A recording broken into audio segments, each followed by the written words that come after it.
Thank you and welcome. We're getting started with our brown bag for our second brown bag of the quarter, and we have folks from Commute, right? Commute Trip Reduction, and gonna share with us about the program today. So I'll turn it over to you. Perfect, thank you. I'm Kim Stolz. I work for the Spokane County Commute Trip Reduction Office. So what I thought I would do this morning is kind of give a brief overview about what commute trip reduction is, and then how all the other pieces fit in, and then Brandon and Greg from Spokane Transit will also talk about the Vanpool piece as well as the transit piece. Okay, so real quickly, Washington State actually passed a law in 1991. It was part of the Clean Air Act. So we've had this law around for about 26 years now. There's three purposes to this law: reduce traffic congestion, improve air quality, and reduce the consumption of foreign fuels. Okay. Who's affected by this law? Like I said, it is a Washington State law. When the law first passed, they looked at population. So counties that had 150,000 or more were affected by this law. In 2006, they made some tweaks to the law, and they started looking at urban growth areas instead of population, and Spokane County is still considered a UGA. So within our county, what makes employers affected by this law is if they have 100 or more employees scheduled to begin their day between 6 and 9 a.m. that work full-time, 35 or more hours per week, and work at least 2 of the Monday through Friday days.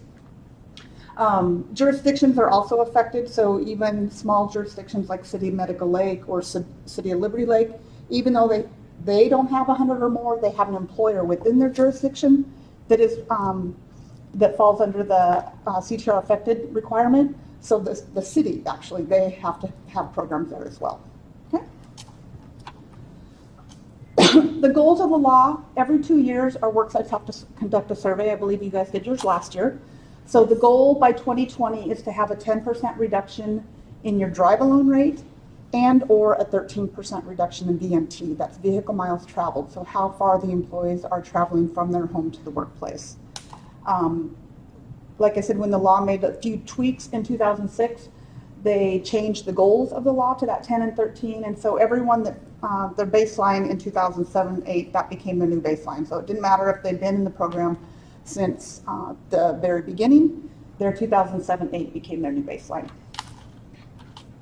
So what are your choices when it comes to commute trip reduction? So basically any other mode besides driving alone to the workplace: bus, bike, walk, carpool, vanpool, compressing your work schedules, or teleworking. Riding the bus, great alternative if you live within an area where there's good service, within a quarter mile maybe of the work site. You guys have pretty good service out here. Yeah. If employees have access to park and ride lots, sometimes that's more convenient for them to drive to a park and ride lot, leave their car there, and jump on the bus.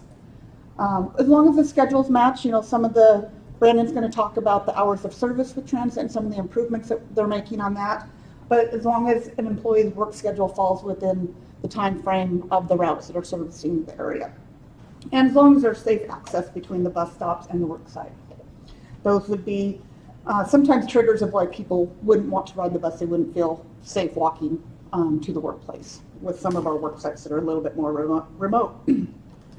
Carpooling, so basically that's 2 to 6 people traveling in a car to get to the workplace. The most, this is the most commute alternative used just because it has the most flexibility. So it can be, we're only going to carpool 2 days a week. I have business, or I have other obligations going on. It can be a situation where you don't even have to exchange the money because I'm going to drive 1 week, you're going to drive the next week. It just makes it easy. And like I said, there's a lot of flexibility with that. Something to keep in mind that if you are traveling to the workplace and you have a child 16 years or older and you are more than half of your commute is with them in the car, you would be considered carpooling. Okay, so if you're driving 3 miles with them in the car to drop them off at school, and then you drive another 2 miles to get to the workplace, more than 50% of that had 2 people in the car. So that's just a good education piece for folks. And a lot of times people, if you're carpooling with spouses, people don't even think about it. They just come in together. So again, that's an education piece of, you are participating in our program, you are a carpooler, you can fill out your commute calendar, okay? Vanpooling, Greg's gonna talk on this in a few minutes. But basically 5 to 15 people in a vehicle leased by Spokane Transit. It's great for employees that live 10 or more miles away from the workplace, reduces stress, and it gives the riders a chance to read, relax, talk, do anything besides sit behind the wheel and drive. Bicycling, great for employees that are living 3 to 5 miles away from the workplace. It enables you to combine your commute with some exercises. Helps reduce our traffic congestion, keeps our air clean, and it reduces the parking demand at the work site. And this is Bike to Work Month. Walking is great for employees 1 to 2 miles from the workplace. Again, getting in your exercise while you're commuting, saving you money, environmentally friendly, and arriving at work with a clear mind. Teleworking, we're seeing a pretty big growth in this area with especially a lot of state agencies. They have some mandates coming down where they need to increase the number of teleworkers at their work site. So we're seeing a lot of pilot programs started in 2016, moving into 17, trying to get more of their workforce working from home. Compressing your work schedules. I think this is one of the easiest ones. Employees love it, and it benefits your CTR program if it works with the work site. So the 980 schedule is basically like I have every other Friday off. I get my 80 hours in within the 90, or in the 80 hours in the 9 days. So that, I believe, is a really good compressed work schedule. 10 hours for me is a lot in one day. So some people love the 410s. 10s would be too much for me, but the 980s are great. But the 440 schedule or the 336, so 3 12-hour shifts, those are all considered compressed work schedules and would allow you to participate in the program. So some of the ride matching tools, Greg, are you going to touch on Commute Finder Northwest? Okay, so this is our ride matching database that we have here in Spokane County. It incorporates carpooling, vanpooling, biking, and transit. So Greg will talk on this a little bit more, but it is a very useful tool for your folks to try to find either a ride match or a transit route or a safe bike route. Here at Spokane Falls, you guys do have a guaranteed ride home program. So that means if an employee used a commute alternative to get to work that day and there was an emergency that popped up, let's say I was a carpool rider that day and I get a call that my son is sick at school, we have a contract with Spokane Cab. The cab company would come pick up the employee, take them to the son's school, pick them up, take them home. Rides have to be arranged between Wendy Durain would need to be contacted, or Jamie Merrill. So again, it's a kind of reduces that fear of being stranded at work by using commute alternatives, and it doesn't cost the employer, or it doesn't cost the employee anything. The employer funds this program. So this is a really, really good, useful tool for a CTR program. Again, it's getting the word out, making sure your employees know that it's available to them, what the process is to use it, and because the last thing that we want is you get that call and you panic, and if you don't know what the process is and you're getting shuffled around, that's going to be the first thing that's going to put somebody back in their drive-alone car. Okay? So we have a first-time incentive Vanpool program going on right now. Are you going to talk about this too? So just started May 1st. So anyone that wants to get into a Vanpool, there's a $50 incentive for new riders. And if you're able to recruit somebody into a van, which doesn't mean you have to be in a van at this point, but if you recruit somebody, you also get a $25 incentive. So that will continue on through the rest of this year.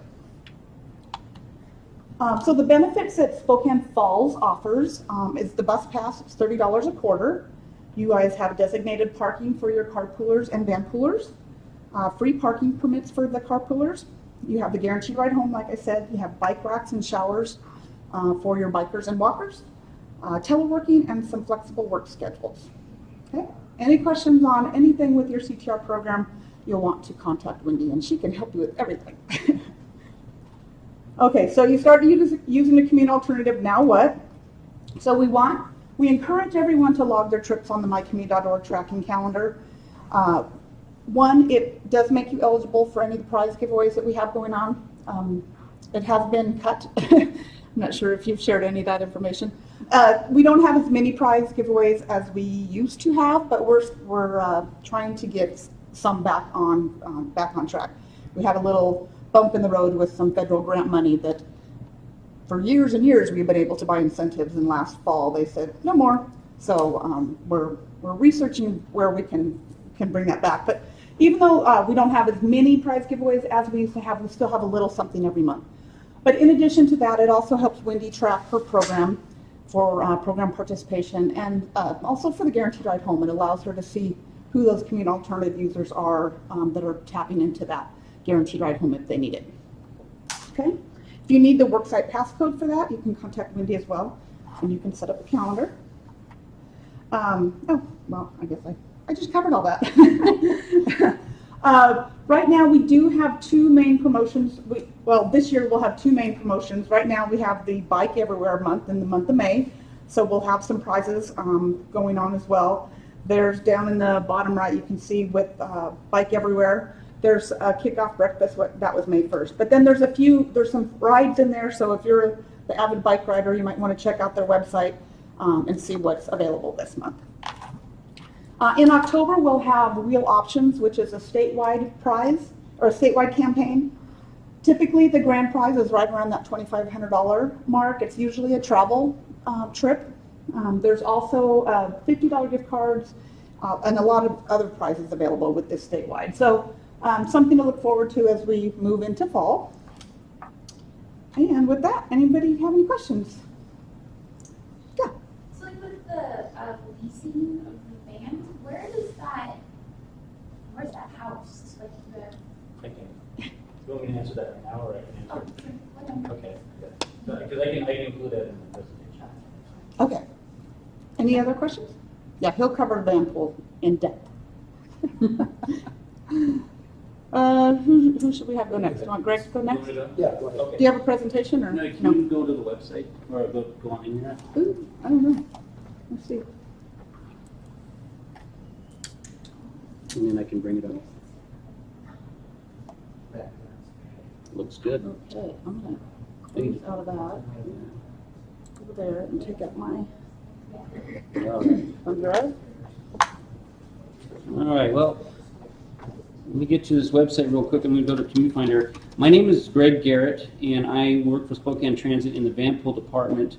My email address is ggarrett@spokanetransit.com, Greg or G Garrett, and very, very accessible. There we go. I have two things that I'd like to talk about. First, I'd like to talk about the Vanpool program because I'm very partial to the Vanpool program. I'm excited about it. I don't exaggerate, I'm just excited about it. And then also I want to talk about our ride matching service that we have called Commute Finder NW. It's a partnership with the Commute Trip Reduction Office in Spokane.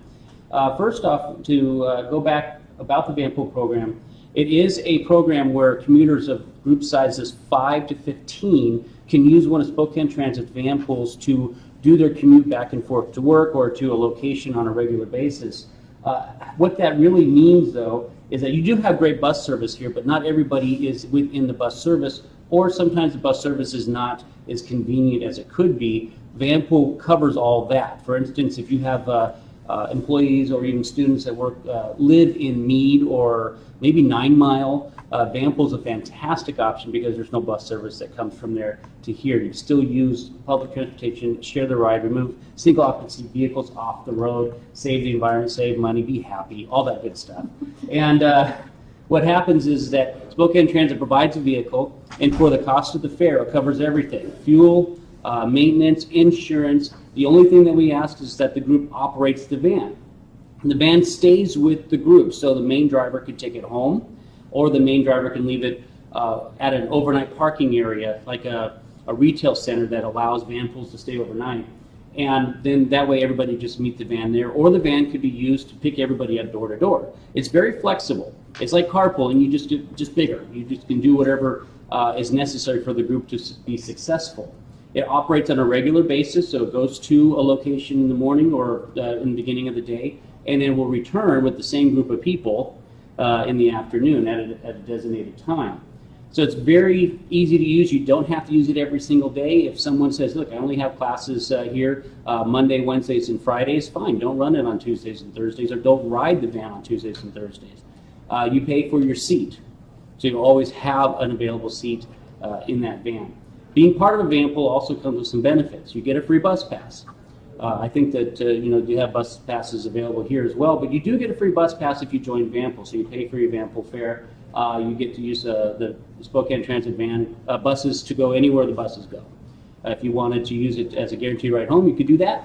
If you wanted to use it to go to an appointment or an off-site location for a part of the day, you could do that as well. You can only you can use that bus pass. Also, the Vanpool is very flexible as far as you can combine commutes. For instance, you can add bike racks to the bus to the Vanpools. So if you wanted to ride the van in and then bike home, that's perfect. You could do that. It's one of the things that we try to overcome. All the barriers that someone would say, I can't use the Vanpool because of such and such. So it's very flexible. The group can change the route or the times as the group needs to. Spokane Transit, all we do is we advertise the vans and help you keep the van full of people so that the cost is reduced. Any questions about that real quick? As Kim had mentioned earlier, we do run an incentive, a promotion. Fantastic, groovy looking poster. I didn't make it. I am not that creative, but it is.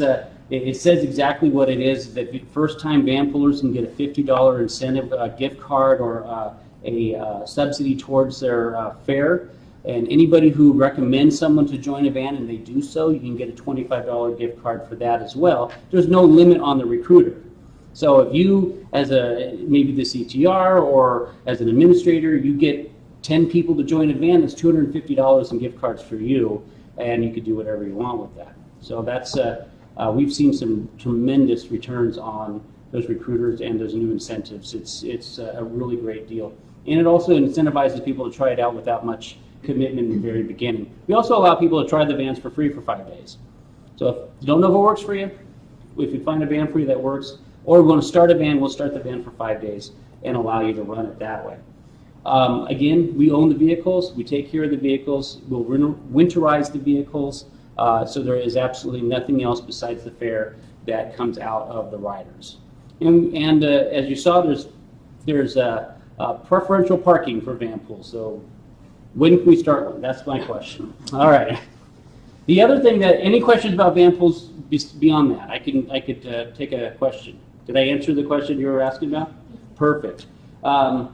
So what Commute Finder NW is I'm also an administrator on this. This is the region ride matching service that we have here in the Spokane area. It actually works quite well all throughout. We have vans that go to Grand Coulee. So if someone is looking for a trip to Grand Coulee, they can actually find a van that goes there. Or they'll go to Pullman. We have vans that go to Pullman too. So our range extends beyond just the service area. But this here has more than just Vanpools that we advertise. It has all of our bus service on it. It also has all the people who register carpools are on here. Employers are using this service to help find ride matches for their employees, even though they don't exist yet. They're able to go in there and are able to search for their employees to see if anybody in their work site lives close to them and has the same shift. It's a very simple service to use. CommuteFinderNW.com, and then one of the great features about there's a try before you buy, where you can actually look and see if there's an option for you right away. For instance, I will go ahead and I'm going to try something here. I'm going to try, I don't know if I'm going to find anything, but just so you know, we can look outside of the state,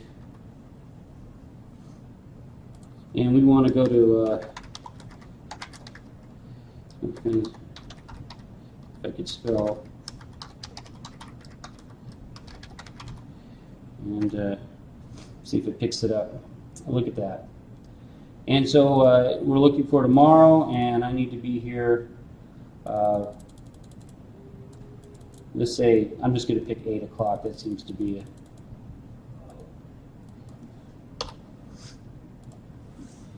And what it does is it will search the entire database of anybody who's registered, anything that we have available. For instance, right now it pulled up 1, 2, 3, 4, 5, 6, 7. I'm trying to see if that's all in there. 7 Vanpools that actually may be able to service that.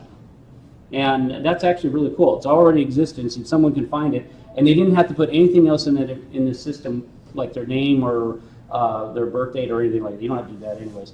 But they can go on here and they can say, well, I'm going to try this one. And they click on the I, and it gives them all the information about who to contact and how to get on that van. And you didn't have to call Spokane Transit. So that's one of the beautiful things, is you can do this all yourself. There's also carpool options available that some people, and you don't get to see their information on a carpool because you have to register your information for that information to be shared. So there's actually already options for someone who lives way out in Coeur d'Alene and wants to come over here. If there was a transit route, which I believe Brandon knows there will be in the future, it will eventually pop up and say that there's a transit route that will take them all the way over there. So over here. So that's going to be a really phenomenal advancement when that gets into play. This database, not only does it pull from all of our van pools and anybody who registered a carpool, but it also pulls directly from the transit database that Spokane Transit keeps. So anything that we change, like on May 21st, we're going to change some bus routes, it's all going to be updated at the same time. Very simple to use. You can find out any information you want once you register. On there, you can actually have it send you text messages when a new route match has come up. So you don't have to go back and keep checking every single day or every hour sometimes. But it will send you an email or a text message saying that a new match is there, and then you'll be able to go log right into the system and make that connection all by yourself. It's a very, very robust system. Again, also, this is our Vanpool management software, so if anybody gets in a Vanpool, they will actually use the system too to manage their Vanpool. So and that's all I have. Any questions about the ride matching? No? Great. Well, again, Greg Garrett, ggarrett at SpokaneTransit.com. Shoot me an email. Thank you. Actually, Yes. is there an app of it? It's responsive, so you could use your phone. Yep.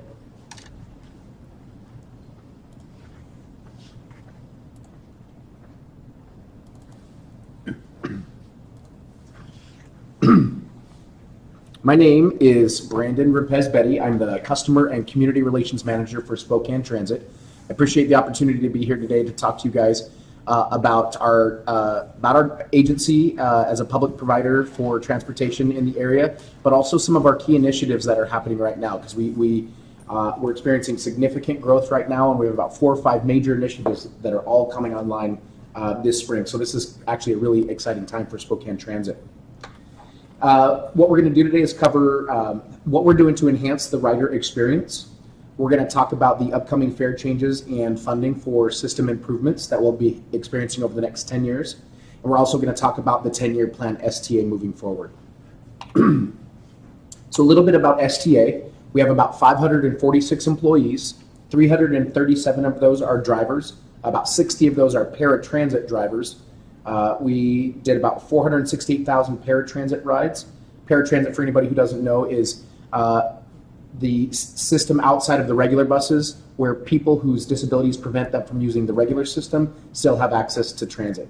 As Greg just talked about Vanpool, we had about 20,000 Vanpool trips, 22,500 miles per paratransit van, and about 134 buses in our fleet. About 112 of those are running daily. We reduce our fleet by about 25% during the middle of the day when people are already at school or work, and then we bring those buses back on the road for peak hour in the afternoon. Our mission for the region is to be safe, accessible, convenient, and efficient. We want to be a source of pride for the region in everything that we do. The shaded green area is the public transportation benefit area. The little icons indicate the jurisdictions where we serve. We also are highlighting Fairchild Air Force Base and also the University District, as those do generate quite a bit of transit trips. We're a regional board, and so there are elected officials from around the region who are our board of directors. The asterisks recognize the folks who have just joined our board. Pam Haley from the city of Spokane Valley.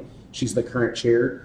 County Commissioner Josh Kearns, and also Councilmember Odin Langford from Liberty Lake.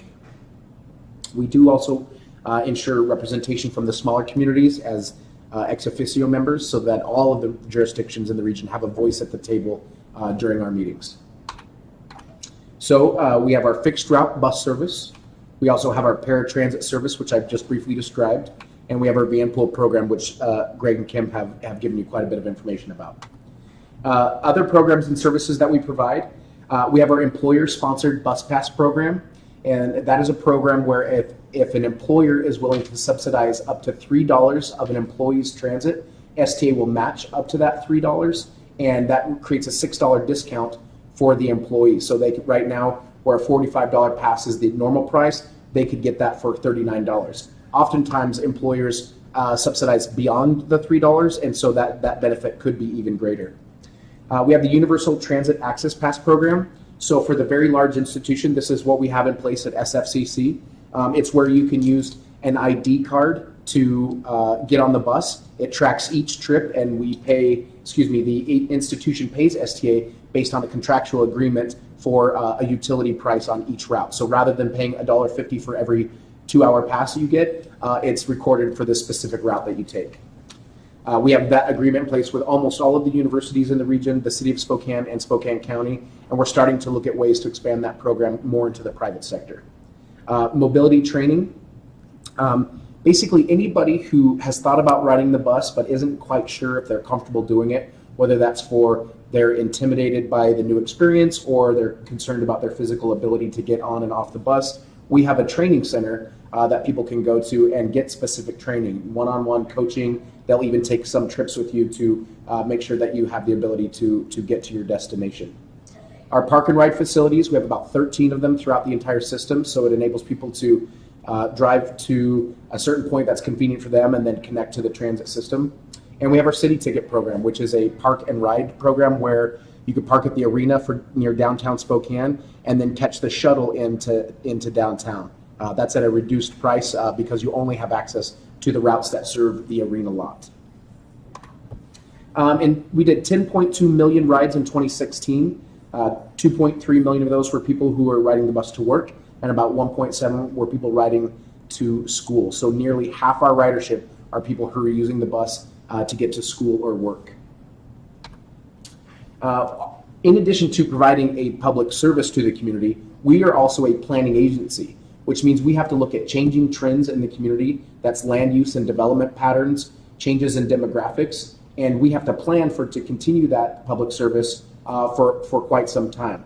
So our comprehensive plan looks 40 years in advance, but what we'll focus on today is our 10-year plan that we just initiated recently. A couple of things I want to get to before we talk about that plan, some other initiatives I mentioned. You probably have heard about the renovation at the STA Plaza in downtown. It's been a long time coming project, first initiated in 2008, but we were happy to announce last week that project is complete. So the funding was approved in 2008, but during the economic recession, the project was put on hold because we were reducing service and it was just not the right time to be renovating a building.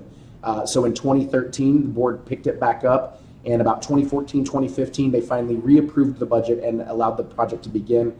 And so now, where a lot of the services used to be on the second floor of the STA Plaza, they've all been moved down to the first floor. So retail, the restrooms, customer service, quick access to security, there are more waiting areas, and we also renovated the escalators. They used to run through the very middle of the building. It created some odd view corridors, some security risks.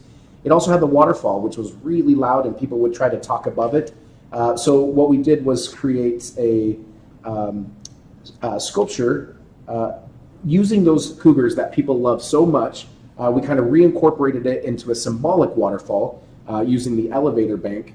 So it was a nod to the original idea, but without the operational and kind of the noise problems that it created. We also shifted the escalators to run east and west along the south wall of the building, which opened up the center atrium quite a bit. We're also initiating real-time information. So this is right now, we have the option to use paper schedules, but as we're moving to a digital society, we wanted to be catching up with everybody else. So Uber and Lyft, when you want to know where your vehicle is, you look at your screen, it tells you exactly where it's at and when it's going to be at your place.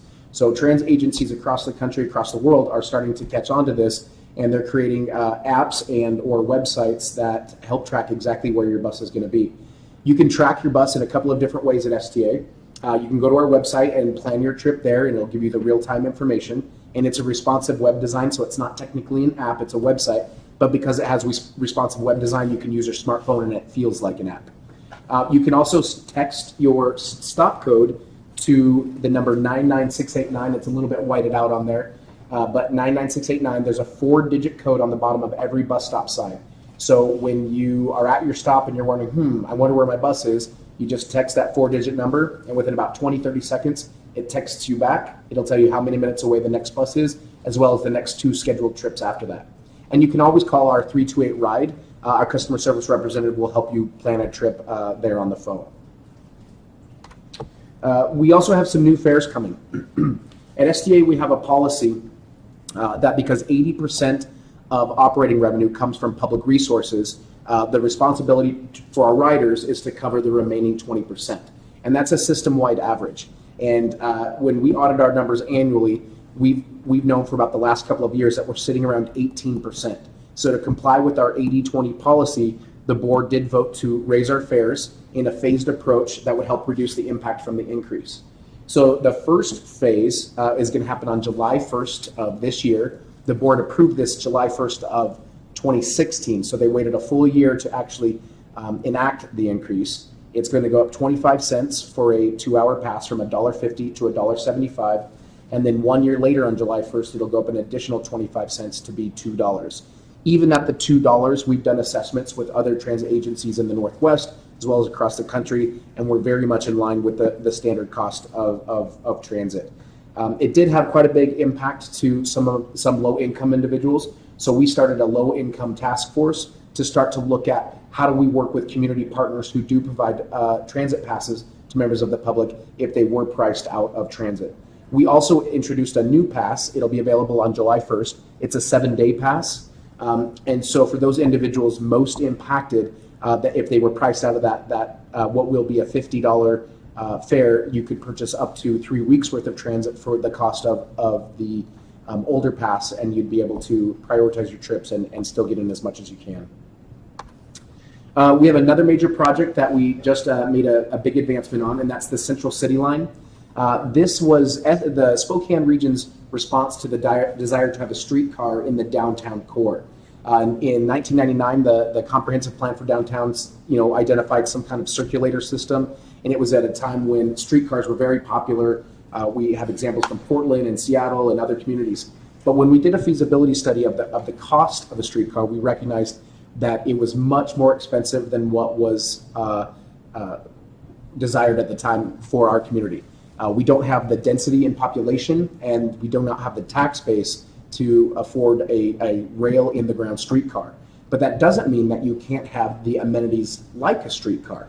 And so we started looking at a program called Bus Rapid Transit. So it has a lot of the same features of a streetcar. It operates at the same frequency. The stations look very similar to a streetcar station, but it comes at a much lower cost and with the flexibility that a rail in the ground wouldn't give you, because these are actually rubber-tired electric buses. So for major events like Hoop Fest and Bloomsday that impact our downtown, we'll be able to move these rubber-tired electric vehicles off those routes, where if it was a rail in the ground streetcar, there's no moving those. They also give us flexibility in winter conditions that some other cities might not face. We do expect it to have almost 1 million rides in its first year of operation. It'll have early morning service before the regular system and go late at night. So we're talking about 5:30 a.m. till about 1 a.m. All electric. So we're looking at charging technologies right now. Great thing is that technology is advancing very quickly. So we're confident that we'll have the technology in place, and there may be a possibility that the onboard battery technology improves to a point where we won't have to worry about in-route charging. And now for the 10-year plan. So if you recall, STA is a planning partner, and what we know from the regional projections that about 120,000 people by the year 2040 are going to be living in this area. So that's a 25% increase in population. That's additional demand for our roads and public services in general. And so STA began planning for how are we going to respond in our transit system to this growth in population. And that's how we came up with the 10-year plan STA moving forward. We worked with neighborhoods, business organizations, elected officials, key community leaders, to make a long list of projects and then prioritize them based on cost and timeline of implementation. Always the goal for any of our programs is to connect people to services, connect workers to jobs, and to help partner in advancing regional economic development. So all of the projects that were on that list and prioritized fit into one of those three categories. The final plan included about 25 projects. Some of the highlights of those are later Saturday night service, more direct bus service, nonstop bus service for our commuter routes, the bus rapid transit line that I just mentioned, the Central City line, better night and weekend bus service where currently we either do not serve or only serve on an hourly basis, expanded transit centers or park and rides, and replacements for our buses and our vans, and those are just some of the highlights. We do have a website that helps us track our 10-year plan.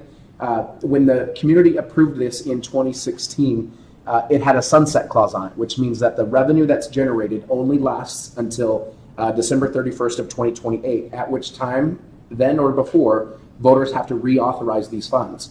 And it's an accountability measure that's very common.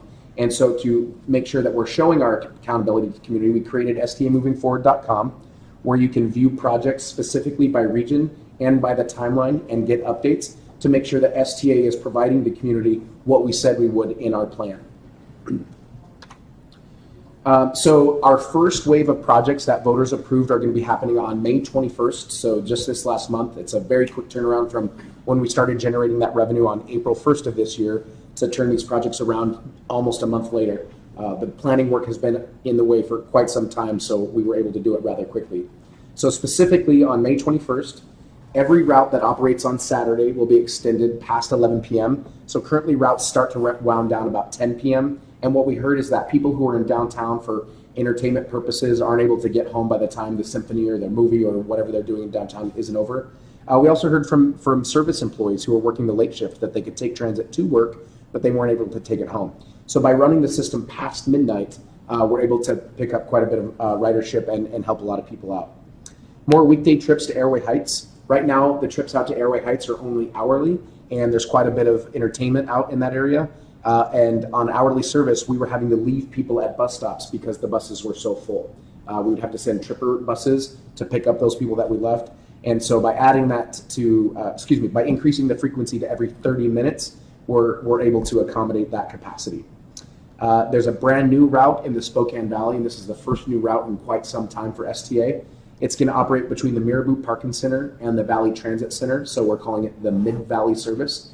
And it's going to connect people to the Providence Medical Park out there on East Indiana, the Chaz Clinic, the Riverview Corporate Center, which is the large office building off I-90. It'll also serve a large section of Broadway, which had service cut many years ago. So we're able to put that back. We're very happy about that.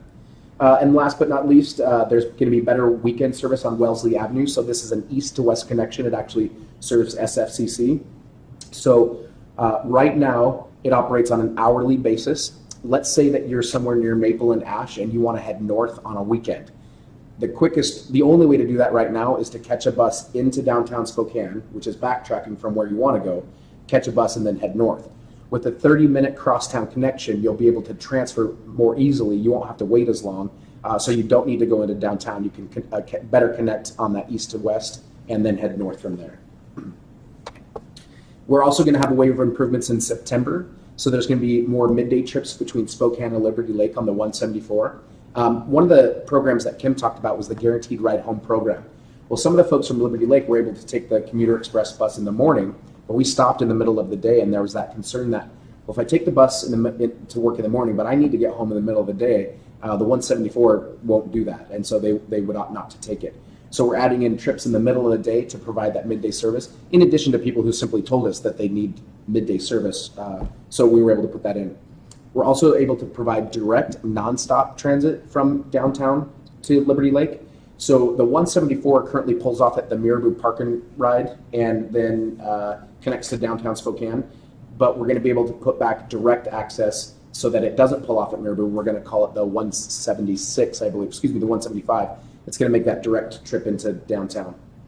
We're going to add Sunday service on North Nevada Street, so currently 9,000 people are without. And then we're going to have much better service on North Division, better amenities, better frequency, better connectivity all around. So these are some of the improvements throughout the 10 years. They're going to come on in layers. So you see our park and ride locations. These locations are where we're going to see new service. Here's where we're going to see major corridor improvements. Here's where we're going to have frequency improvements, which means we have service, but it's going to go more frequently than it was before. And these are 2 brand new commuter express routes to downtown Spokane. Altogether, it creates a comprehensive vision for public transit over the next 10 years, but we're also working towards additional projects. So one example is that the SFCC project was recently funded by $2.1 million. We're just waiting for the governor's signature on that bill. But what it's going to do is take transit that's off Fort George Wright and bring it into the campus, be a major safety improvement, but also a major convenience improvement that students won't have to walk so far to get to the bus. To fund our 10-year plan, of course, voters approved Proposition 1, which was a 2/10 increase in funding, phased in over a couple of year period, so 1/10 in 2017 and 1/10 in 2019. But we also have additional fares from the additional revenue from fares going up, but we also have an increase, we'll expect an increase in ridership, which means more revenue into the system. Again, you can check out all of these projects on staymovingforward.com. We love to do these kind of presentations and show the community the work that we're doing. So if you ever know of any other group or organization that would like this kind of presentation, please reach out to us. We'd be happy to come out and do that. And with that, I'd ask if you have any questions about the transit aspect. Did I see a new form of bus model earlier Monday out on the interstate? Yeah, so we did just purchase 3 brand new 60-foot articulated buses to replace 3 other buses that were retiring out of service. So our net number of buses didn't change, but we do have 3 brand new buses. They look a little bit more sleek. The 2 features that make it look so much different is the windows are now completely flush with the side of the bus. They used to have a metal ribbing around the outside, but we do advertising on the sides of buses. And what was happening is when the advertising lift over that, water would get in and it would start to erode the enamel, and it was costing a lot. So by having the windows absolutely flush, we can create a seal with the advertising, and it protects the life of the paint around the windows. Yeah. Oh, the other feature is, I can't remember the technical name for it, but it's a piece of siding. If you look at an older bus, you'll see a little lip on the top of the bus, and then it dips down, and you'll see a low flat profile. There's a piece of siding that continues on, and it's aerodynamics, and it's also aesthetically pleasing, but it makes the vehicle look a lot more sleek. Technically the same vehicle though. What kind of plans do you have for improving timing on Division Street? Yeah, so Division is one of our it is our highest used route in the entire system with more than 1 million rides per year, but it's also one of our problem routes because it is so busy. The buses are absolutely full. We have problems with queuing, which means people are lining up to get on the bus and it's taking a long time to load them. And when that happens at 3 or 4 or 5 stops on Division, by the time it gets downtown, it's 10 minutes out of cycle. People miss their connections when we have a lot of angry customers. So we're doing a few things. First of all, we're going to add buses to that route, which will help us with the capacity issues. We're going to be, we already have 15-minute frequency, so we won't be adjusting that, but with more buses running, we can make sure that we're picking folks up. We're going to have amenity improvements, so you'll see better shelters, more signage, some digital signage, real-time signage at some of those stops. We'll also be looking at level boarding in some locations so that the bus can quickly pull up, and there would be a pre-board ticket machine, which means you have to have your ticket purchased before the bus arrives so that when it gets there, people can just load all doors. Now, this improvement is a few years out, but eventually, when people have their ticket beforehand and they're able to load all doors all at once and then the bus can pull away quickly, it significantly reduces the dwell time at the bus stop. So those are some of the improvements that we're working on to increase the efficacy and efficiency on Division. Yeah. Any other questions? All right. Well, thanks for your time. I really appreciate it. I don't know if anybody wants to wrap up or. I guess I do. Yeah. Any idea on timing for the West Plains interchange? Yeah, the West Plains Transit Center. Really important project for the folks on the West Plains right now. their transit trips are almost doubled in time because they have to come downtown to transfer before they can go back out to the other community. So that interchange at exit 272, we're going to break ground on it this year. So we hope to have the first phase of the project done in 2018. It'll be mostly complete in 2018, but to complete the project, we have to wait for WashDOT to do some intersection improvements with some roundabouts. Once they complete that in 2020, we'll be able to finish our project by about 2021. And so you'll see an exit ramp bus stop on the eastbound direction. So the bus can just simply pull off on the exit freeway ramp. There'll be a sidewalk that people can get on, and then it can hop right back on the freeway for that quick access to downtown. Otherwise, it'll be an entire transit center where the bus coming in from Cheney will hop off, pull in, people can transfer to another bus to Medical Lake before it gets back on the freeway and heads to downtown. And that bus from Medical Lake will go on to Airway Heights. So it just makes a seamless network connection for West Plains commuters. All right. Well, thanks very much, you guys. Appreciate the time.